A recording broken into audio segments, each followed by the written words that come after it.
કેમ છો મિત્રો? મજામાં? આજે વાંચી રહ્યો હતો મહાભારત અને મનમાં થયું કે થોડુંક નવું આપણી જોડે શેર કરું.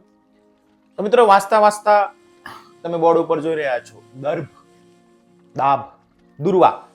આપણે ઘણા બધા નામોથી આ ઘાસથી પરિચિત છીએ. આપણી ધાર્મિક ક્રિયાઓમાં મોટે ભાગે આપણે આ દર્ભનો ઉપયોગ કરતા આવ્યા છીએ. બ્રાહ્મણ શ્રીઓ જ્યારે પણ આપણા ઘરે કોઈ ધાર્મિક ક્રિયા હોય તો દર્ભને યાદ કરે અને કરે. તેના વગર આપણી ધાર્મિક ક્રિયા અધૂરી છે. તો મનમાં થાય કે આ દર્ભને પવિત્ર શા માટે ગણવામાં આવે છે?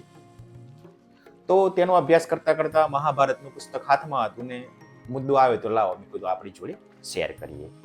તો દર્ભ, દાભ એક એવું ઘાસ છે કે જેનાથી આપણામાં નકારાત્મક ઉર્જા દૂર કરે છે અને સકારાત્મક ઉર્જા આપણી અંદર લાવે છે. આપણા દરેક ધાર્મિક કાર્યોમાં યજ્ઞ હોય, પૂજા હોય, શ્રાદ્ધ હોય કે કોઈ તપ કરવા માટે બેઠેલા હોઈએ તો તેમાં પણ આપણને આ દર્ભ, દુર્વાનું આસન અથવા ઘાસની જરૂર પડે છે. તો મિત્રો વાર્તા એવી છે કે મહાભારતમાં આદિ પર્વમાં ઉલ્લેખ છે તે પ્રમાણે સતયુગમાં દક્ષ પ્રજાપતિ નામના એક રાજા થઈ ગયા. તેમને 2 દીકરીઓ હતી, એક કદ્રુ અને એક વનિતા. આ બંને દીકરીઓના લગ્ન એ વખતે ઋષિ કશ્યપ સાથે તેમના લગ્ન થયા હતા. ઋષિ કશ્યપે બંનેને આશીર્વાદ માંગવા માટે કહ્યું. તો વનિતા નામની જે સ્ત્રી હતી તેને વરદાન માંગ્યું કે મને 2 તેજસ્વી પુત્રો પ્રાપ્ત થાય. જ્યારે કદ્રુએ 1000 નાગપુત્રોની પ્રાર્થના કરી. ઋષિ કશ્યપે બંનેને વરદાન આપ્યું પોતપોતાની ઈચ્છા પ્રમાણે. હવે સમય જતા કદ્રુથી 1000 નાગપુત્રોનો જન્મ થયો. જે આપણે દરેક પુરાણોમાં, વાર્તાઓમાં સાંભળીએ છીએ અલગ અલગ નાગો વિશે. તે તમામ નાગોનો જન્મ, સર્પપુત્રોનો જન્મ આ કદ્રુ દ્વારા થયો. વાત રહી વનિતાની, તો વનિતાને જે પહેલો પુત્ર થયું તે અધૂરા માસે જન્મ્યો. તેનું નીચેથી અડધું શરીર કાચું જન્મ્યું, અધૂરું જન્મ્યું. પરિણામે તે જે પુત્ર હતો તે ભગવાન સૂર્ય પાસે જાય છે અને સૂર્યના રથનું સારથી બને છે, જેને આપણે વરુણ તરીકે ઓળખીએ છીએ. હવે વાત થોડી આગળ વધારીએ. એક દિવસ બન્યું એવું કે આ કદ્રુ અને વનિતા વનમાં ભ્રમણ કરી રહ્યા હતા. તે વખતે આકાશ માર્ગે ઇન્દ્રનો અશ્વ એટલે કે ઇન્દ્રનો ઘોડો, જેનું નામ છે ઉચ્ચૈશ્રવા, ત્યાંથી પસાર થતો હતો. આકાશ માર્ગે બંને બહેનોએ આ અશ્વને જોયું. કદ્રુએ વનિતાને પૂછ્યું કે અશ્વનો રંગ કેવો છે? તો વનિતાએ કહ્યું કે અશ્વનો રંગ સફેદ છે. પરંતુ કદ્રુએ કહ્યું કે તેનો રંગ ભલે સફેદ હોય પરંતુ તેનું જે પૂંછડી છે તે કાળી છે. વનિતાએ કહ્યું કે તેની પૂંછડી સફેદ છે. તો કશું વાંધો નહીં, આપણે બીજે દિવસે કાલે આપણે આ અશ્વને જોઈશું એટલે ખાતરી થઈ જશે કે તેની પૂંછડીનો રંગ કેવો છે. પરંતુ આપણે શરત રાખીએ, જો તેની પૂંછડી કાળી હોય, શ્યામ હોય તો તમારે એટલે કે વનિતાએ દાસી થવાનું મારું, અને જો પૂંછડી સફેદ હોય તો હું તમારી દાસી થઈશ. આવું કદ્રુએ કહ્યું. હવે બન્યું એવું કે રાત્રે વનિતાને છેતરવા માટે, શરતમાં હરાવવા માટે, દાસી બનાવવા માટે કદ્રુએ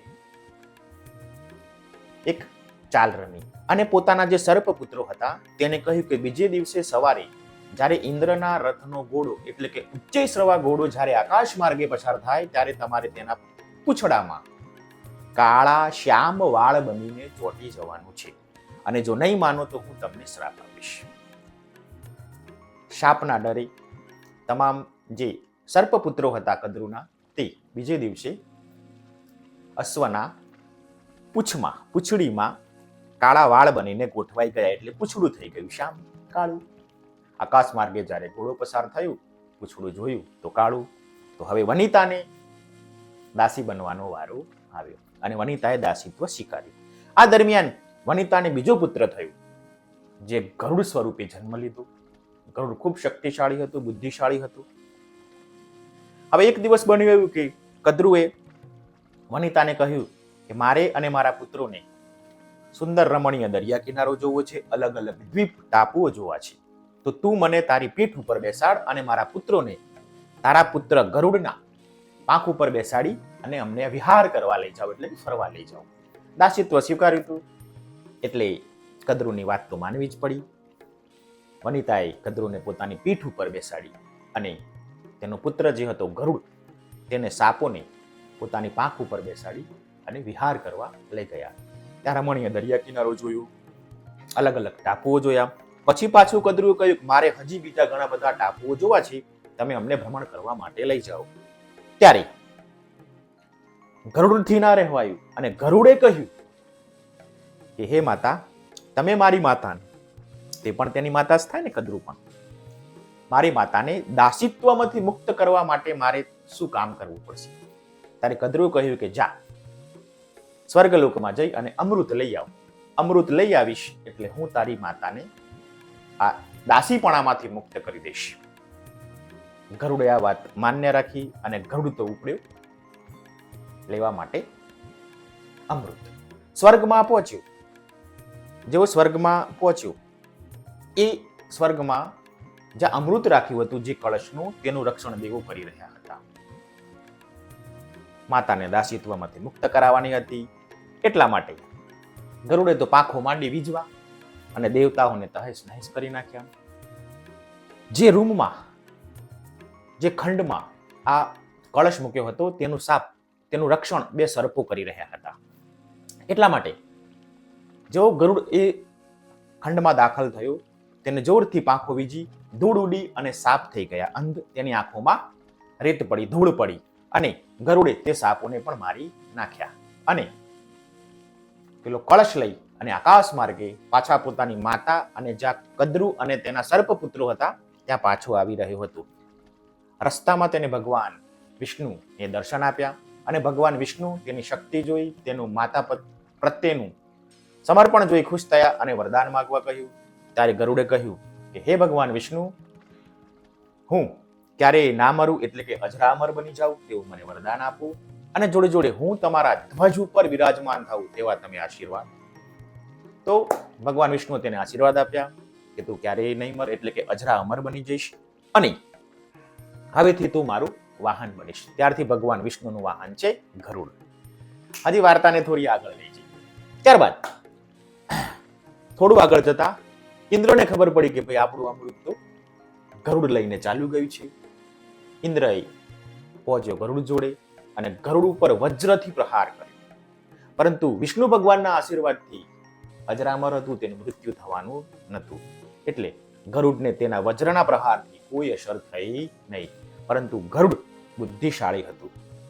તેને ઇન્દ્રને કહ્યું, હે ઇન્દ્ર, ત્યાં વજ્રનો પ્રહાર કર્યો છે, તેની મારા ઉપર કોઈ અસર નહીં થાય, પરંતુ વજ્ર જે ઋષિના અસ્થિમાંથી, એટલે કે હાડકાઓમાંથી બન્યું છે, દધીચી મુનિના હાડકાઓમાંથી, તેની મર્યાદા રાખતા હું મારા શરીરમાંથી એક પીંછું ખરાવું છું. અને એ પીંછું એટલું સુંદર હતું કે લોકો જોઈને કહેવા લાગ્યા કે પીંછું આટલું સુંદર છે તો આ જે પક્ષીનું હશે તે કેટલું સુંદર હશે. ત્યારથી એ ગરુડનું નામ સુપર્ણ પડી ગયું. એટલા માટે ભગવાન વિષ્ણુનું વાહન છે જે ગરુડ, તેનું નામ છે સુપર્ણ. વાર્તાને પાછી આગળ વધારીએ. ઇન્દ્ર ભગવાન પણ ખુશ થઈ ગયા કે તેને તમામ મર્યાદાઓનું પાલન કર્યું. ઋષિ મુનિની, એટલે કે બ્રાહ્મણની જે અસ્થિઓ હતી તેનું પણ તેને માન રાખ્યું. એટલે તેના મિત્ર થઈ ગયા અને વરદાન માંગવા કહ્યું.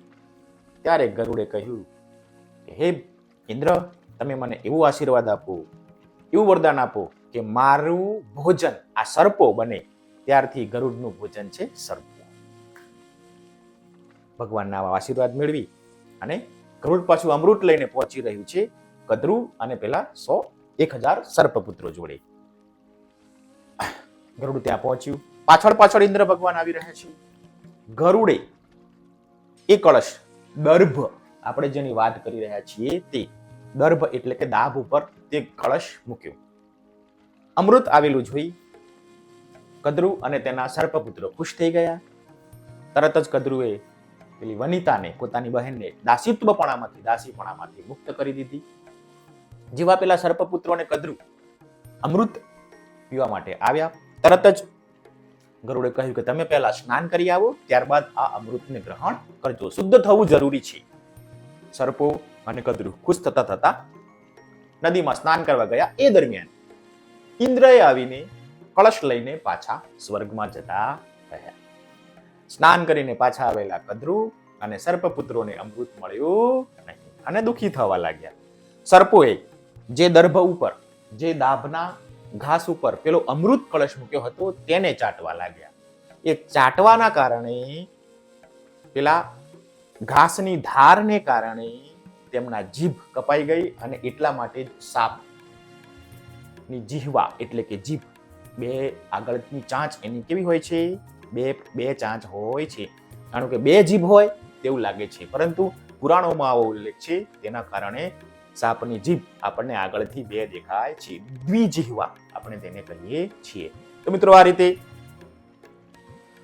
આ જે ગરુડ છે તેનું કળશ જે પેલા ઘાસ ઉપર મૂક્યો હતો, દર્ભના ઘાસ ઉપર, એટલા માટે આપણે દર્ભને, દાભને, દુર્વાને પવિત્ર ગણીએ છીએ અને આપણા દરેક ધાર્મિક કાર્યોમાં તેનો ઉપયોગ કરીએ છીએ. તો મિત્રો, આ હતી વાત સર્પોની, ગરુડની, કેવી રીતે આ બધી ઘટના બની અને આપણે શા માટે આ દર્ભને પવિત્ર ગણીએ છીએ, આપણા ધાર્મિક કાર્યોમાં ઉપયોગ કરીએ છીએ, તેની સુંદર વાત આપની સમક્ષ કરી. આશા રાખું છું કે તમને મજા આવી હશે. તો મિત્રો, આવી અવનવી વાતો સાથે ફરીથી મળીશું. ત્યાં સુધી રામ રામ.